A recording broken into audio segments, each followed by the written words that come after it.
As dawn broke over the turbulent waters of the Red Sea, a wall of rising steam rolled across the deck of the U.S. Navy's aircraft carrier as the unmistakable growl of GE-F-404 engines shattered the morning calm, signaling that the mighty F-18 Hornet was preparing for yet another precision strike in what had rapidly escalated into one of the most intense Anti-Houthi operations of the decade. A high-stakes conflict that has drawn international attention and placed America's sea-based aviation power squarely in the crosshairs of insurgent ambitions. Launched from the flat-top deck of the USS Dwight D. Eisenhower, stationed strategically in the Gulf of Aden, the F-18's catapult launch wasn't just another routine sortie. It was a roaring declaration of dominance, precision, and resolve.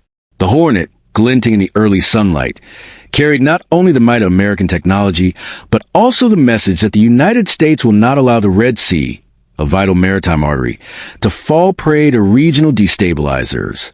As tensions surged following multiple drone and missile attacks by Iran-backed Houthi militants targeting international shipping lanes and U.S. assets in the region, the Pentagon authorized an immediate escalation in carrier-based operations. This meant one thing: the F-18s would be the tip of the spear, launching strike after calculated strike on missile launch sites, command centers, and radar installations buried deep within the rugged Yemeni terrain, often cloaked in deception and hidden beneath civilian facades.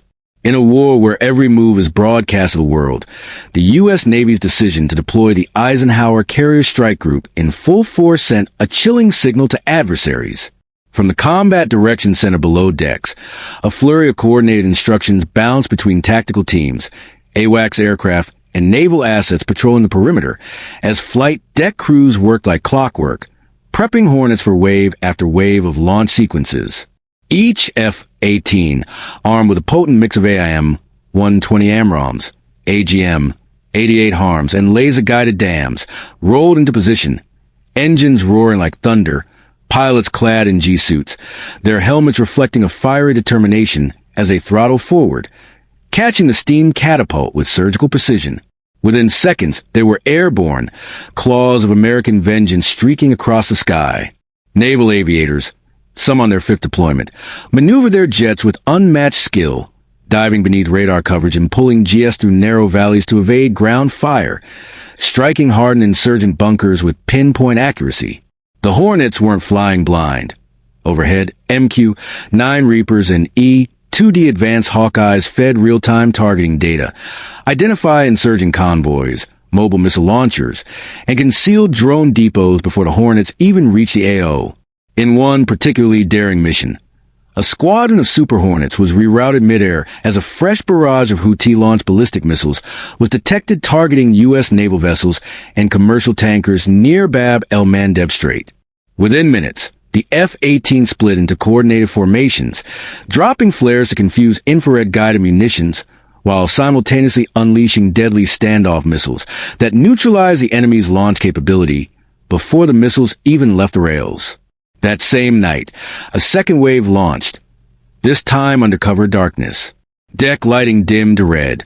Flight crews moved like ghosts as night vision-equipped Hornets were loaded with smart ordnance designed for deep interdiction. The strike, codenamed Operation Ironwave, targeted an insurgent command hub embedded inside a heavily guarded compound near Sana'a. The mission required absolute stealth and surgical timing. Failure would risk international condemnation and potentially civilian casualties. But the F-18s, guided by satellite surveillance and ISR aircraft, hit their marks with ruthless efficiency. Explosions lit up the desert like daylight, shaking the very ground beneath the Houthi leadership and dismantling a critical node in their command structure.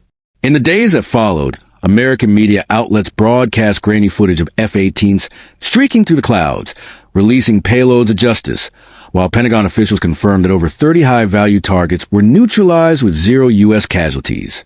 International analysts marveled at the operational tempo, back-to-back sorties, flawless coordination, and no loss of aircraft, even amidst the Houthis' desperate attempts to retaliate using repurposed Iranian missiles and makeshift air defense systems. The F-18s, built for both air-to-air combat and ground attack, proved once again why they're the backbone of carrier aviation, versatile, deadly, and nearly untouchable in the hands of America's elite aviators. Meanwhile, U.S. Marines aboard amphibious assault ships provided secondary support, launching surveillance drones and preparing for contingency operations should ground presence become necessary. Across the globe, allied nations reaffirmed their support, recognizing that U.S. presence in the Red Sea wasn't just about American interests. It was about preserving freedom of navigation in one of the world's most strategically vital choke points. Back on the Eisenhower, pilots debriefed while sipping burnt coffee, their eyes red but spirits unbroken, already preparing for the next mission. For them, each takeoff from that sweltering sea-bound runway wasn't just an act of war. It was a statement of resolve, a silent oath to defend not just a patch of ocean, but a global principle. They flew not just for country, but for the safety of millions who rely on open seas, for the silent sailors who load the catapults, for the radar operators who call out threats, for every American watching from afar. The intense Anti-Houthi operations had evolved into a proving ground for modern naval air warfare, where technology, bravery, and strategy collided against a backdrop of smoke, fire, and rising tides. And as the Hornets screamed into the skies day after day, the message echoed loud and clear. The United States of America does not back down, it rises. Engine first, afterburners lit, into the storm. As the sun dipped below the horizon and the sea turned a deep crimson under the fiery reflection of the sky, the mission tempo aboard the USS Dwight D, Eisenhower only intensified as waves of F-18 Super Hornets continued to launch into the night, their afterburners lighting up the darkness like comets streaking toward a target that refused to stay still. While deep in the tactical operations centers, commanders poured over satellite data, real-time drone feeds, and decrypted signals.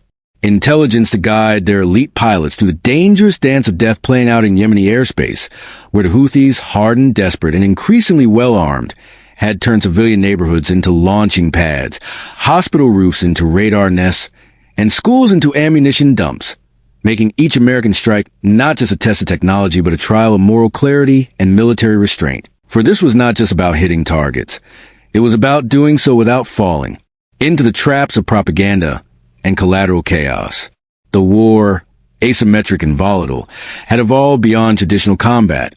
It was now a struggle of precision against concealment, of speed versus surprise, and every time the powerful F-18s roared off the deck with payloads tucked beneath their wings, they carried not just firepower but responsibility. The responsibility to defend the free world's lifeline to the Red Sea while minimizing harm in an environment where the enemy dressed as civilians and vanished into the dust seconds after.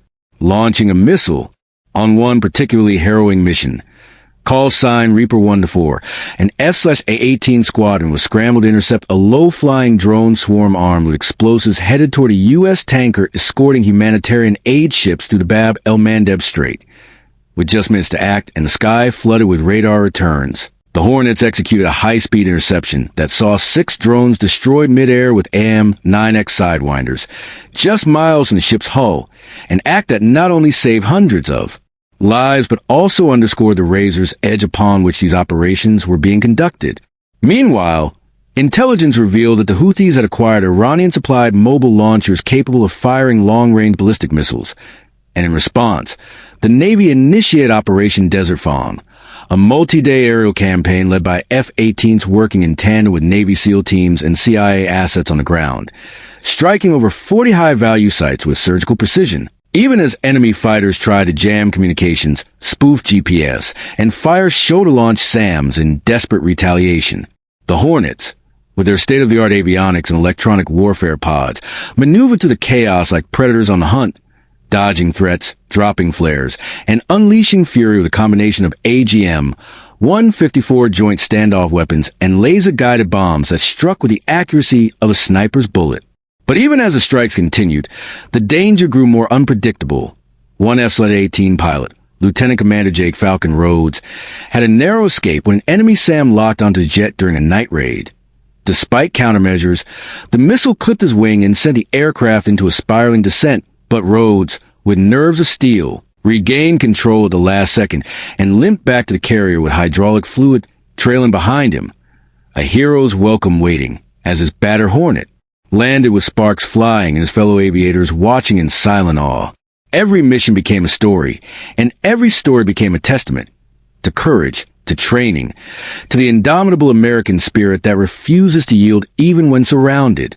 On board the Eisenhower, morale surged, not just from the string of successful missions, but from the knowledge that what they were doing mattered, that every successful strike, every tanker protected, every civilian spared, brought peace a little closer and chaos a little further from shore.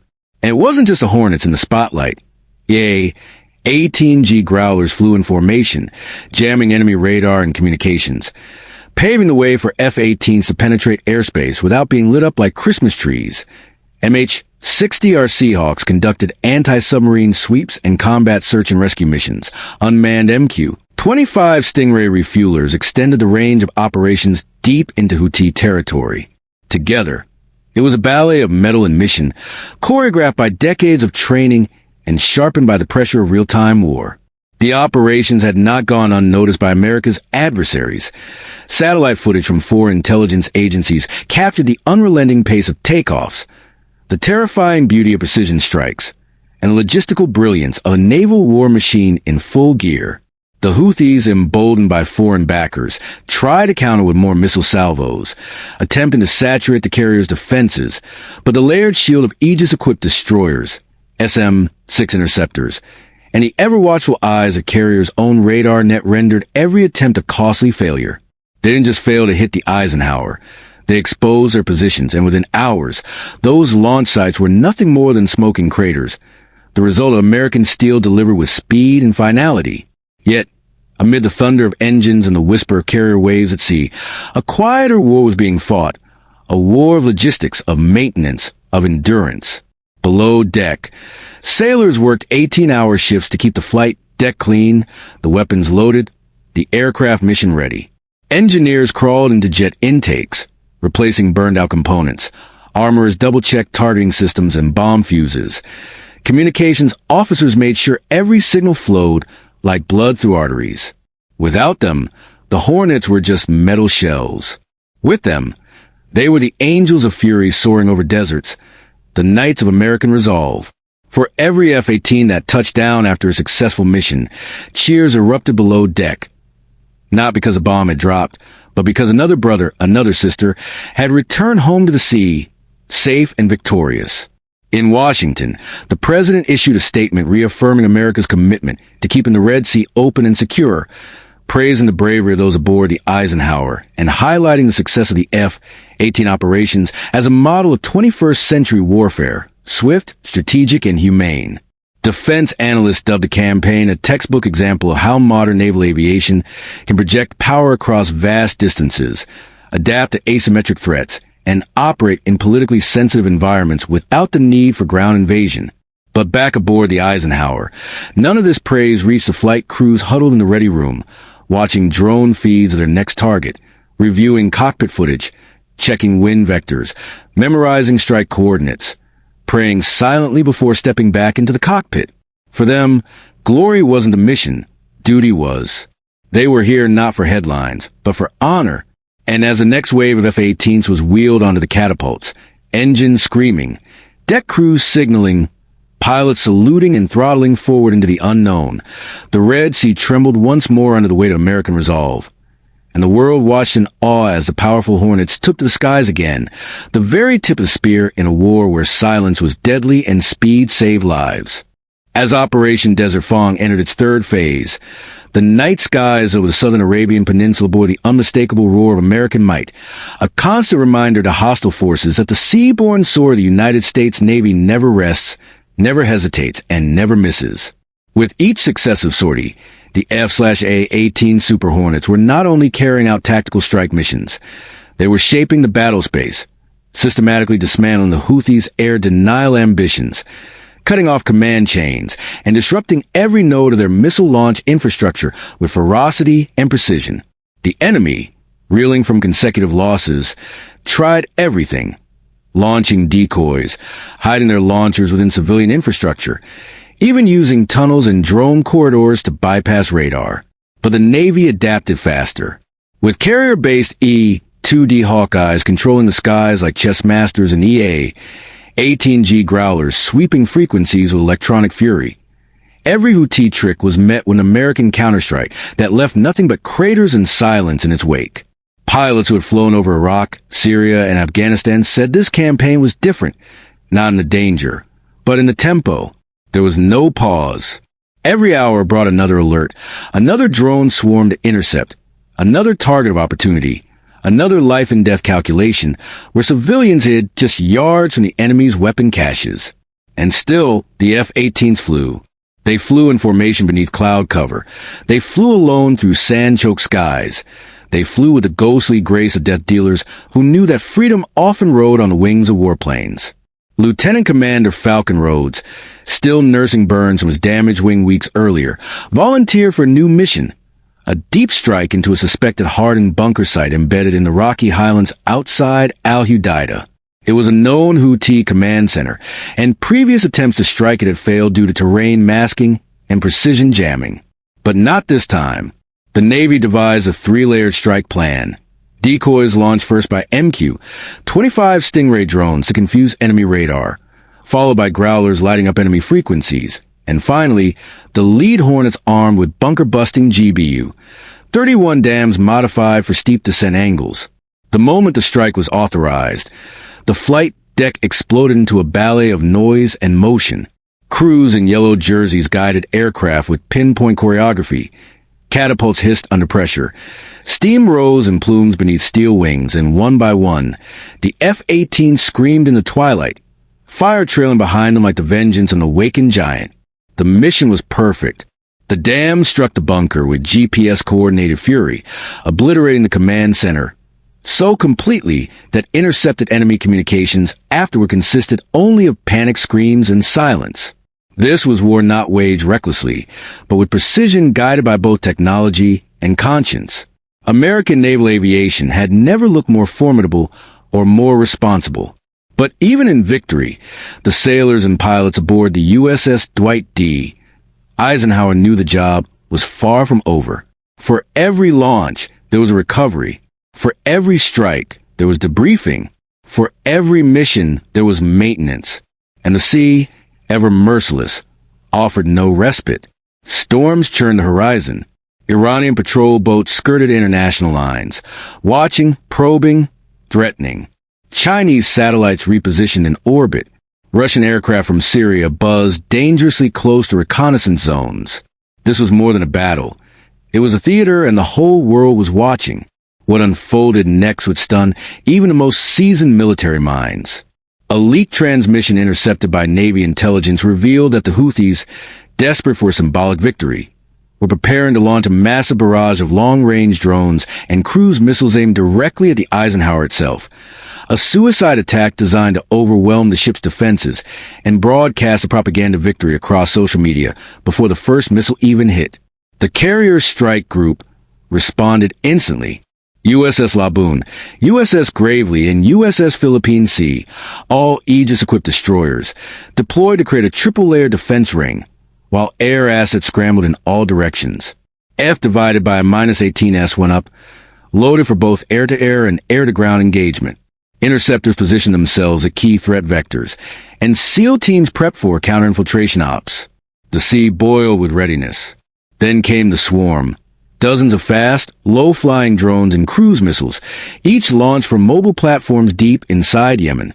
Within seconds, the battle lit up the night sky like a 4th of July nightmare. SM-6 missiles streaked upward, blowing drones to pieces. CIWS guns on the carrier fired like angry gods. And from the clouds, F-18s dove in, their sidewinders finding target after target. In less than 8 minutes, the entire swarm was neutralized, zero impact, total defense. Not a single American life lost. The counterstrike was immediate and brutal. F divided by a -18S, now operating under Operation Iron Sky, launched a series of retaliatory strikes over the next 72 hours, obliterating every known drone launch site, communications hub, and weapons depot linked to the attack. The Houthi network, already frayed, crumbled under the weight of American firepower. Resistance became retreat. Retreat became silence. By week's end, the skies over the Red Sea were clear. Tankers moved safely through international waters. Humanitarian aid resumed delivery to coastal Yemeni villages. And the USS Dwight D. Eisenhower, though battle-worn and tired, stood tall as the ironclad guardian of peace, proof that even in the 21st century, air superiority launched from the sea remained a pillar of American power.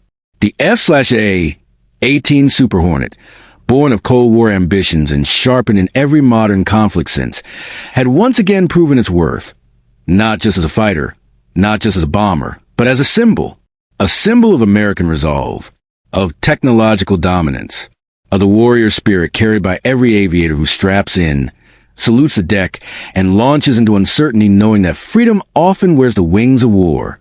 In every shadow it passed, the enemy ducked.